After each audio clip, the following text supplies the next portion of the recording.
Keluarga Freeman terdiri dari si ayah yang bernama Dennis, si ibu yang bernama Brenda, dan ketiga putra mereka yang bernama Brian, David, dan Eric. Usia Brian dan David terpaut 1 tahun. Oleh sebab itu, keduanya sangat dekat dan selalu bersama-sama. Mereka lahir dan tumbuh besar di Salisbury Township, Pennsylvania. Awalnya bibi mereka yang bernama Valerie ikut tinggal bersama dengan keluarga Freeman. Namun seiring berjalannya waktu, Brian dan David yang bertambah besar malah sering menargetkan Valerie untuk dikerjai. Bahkan keisengan mereka menjadi semakin parah ketika keduanya dengan sengaja mengisi botol shampoo bibinya dengan urin mereka, lalu meninggalkan tulang ayam di atas tempat tidurnya. Ayah mereka akhirnya memberitahu adik perempuannya untuk lebih baik pindah dari rumah mereka agar tidak dikerjai oleh Brian dan David. Sejak saat itu, Valerie tidak tinggal bersama mereka. Namun, dia tetap sering mengunjungi keluarga kakaknya. Sayangnya, setelah bibi Valerie keluar dari rumah itu, objek nakalan mereka beralih pada si adik bungsu yaitu Eric. Bahkan menurut Valerie, Brian dan David semakin menunjukkan perilaku memberontak dan agresif. Keduanya akan bersikap sangat kasar ketika sedang marah. Menginjak dewasa, keduanya sering terlibat masalah.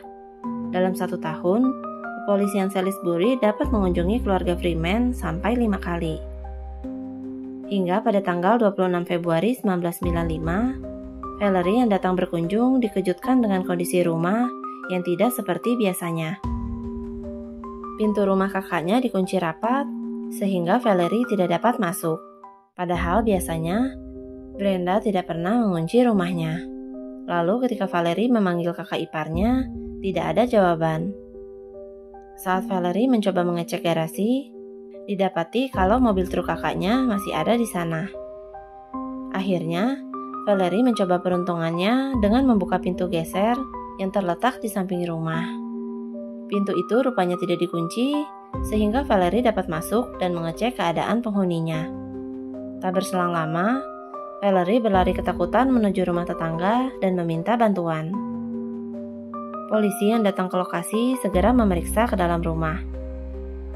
Ketika petugas memasuki kamar Eric yang kala itu baru berusia 11 tahun, mereka bahkan tidak dapat mengenali wajah si bungsu yang sudah berubah sampai merah membulat.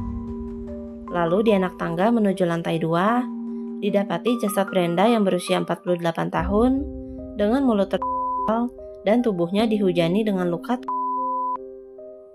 Petugas kemudian masuk ke kamar utama dan mendapati kalau Dennis yang berusia 54 tahun telah tewas dengan luka di kepala.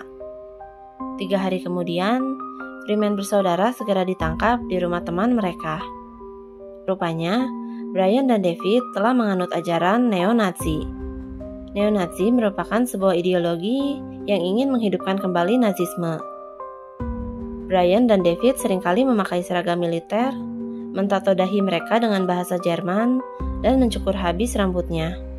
Keduanya diketahui telah bergabung dengan kelompok skinhead.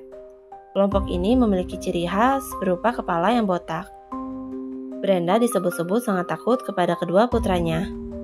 Dia sampai meminta saran konselor dan psikolog, serta mengikutsertakan kedua putranya dalam program yang diadakan oleh polisi. Tapi sayang, berbagai upaya yang ibunya lakukan berujung gagal, sebab Brian dan David diketahui sangat dekat dengan sepupu mereka yang bernama Nelson Birtwell atau yang biasa dipanggil Ben. Ben merupakan seorang penganut neo-Nazi. Ketiganya diduga telah berencana untuk mendirikan kelompok neo-Nazi mereka sendiri sebelum melakukan pembunuhan tersebut. Di hari naas itu, Brian yang berusia 17 tahun, David yang berusia 16 tahun, dan Ben yang berusia 18 tahun baru saja pulang dari bioskop. Sesampainya di rumah, Brenda memarahi mereka ketika melihat Ben datang ke rumahnya. Tanpa pikir panjang, Brian segera menarik ibunya yang sedang berjalan turun dari tangga dan menahannya dengan erat. Dia kemudian menjejalkan celana pendek ke dalam mulut ibunya, lalu menusuknya berulang kali menggunakan pisau steak. David dan Ben segera naik ke kamar ayahnya dan membuat kepala Dennis yang sedang tertidur menggunakan tongkat baseball serta tongkat olahraga yang terbuat dari logam. Lalu salah seorang di antara mereka turut memukul kepala Eric sampai tewas. Brian didakwa atas pembunuhan Brenda, sedangkan David dan Ben didakwa atas pembunuhan Dennis. Namun sayangnya, tidak ada yang didakwa atas pembunuhan si kecil Eric. Ketiganya mendapatkan hukuman penjara seumur hidup tanpa kemungkinan bebas bersyarat. Mereka pun menjalani hukuman di penjara yang terpisah.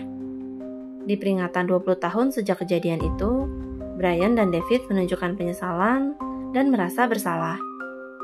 Subscribe akun YouTube aku untuk dengerin cerita lainnya, biar aku yang bacain dan kamu yang dengerin.